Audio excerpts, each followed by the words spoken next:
Hi, Mami. Good morning, May. Nandito ako ngayon sa dagat. Sa port. Ngayon lang ulit ako nakapunta dito. Tahimik. Payapa. Maaliwalas.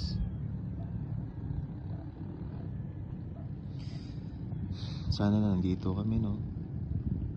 Para dalawa tayo dito magmasid.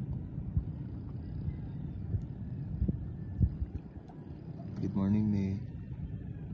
Ingat ka dyan palagi. Magsimba ako ngayon. Naantay ko na lang ang oras. Pumunta muna ako dito.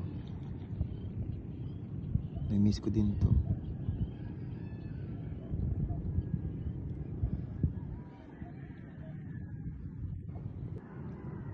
Yan yung motor. Antay ako ng oras. Magsisimba ako. Ingat ka dyan palagi, Mami. Soon, pagkakaloob ng panahon, makakapunta ka dito, dalawa tayo dito. Pupunta tayo dito. Blessed Sunday, Mami.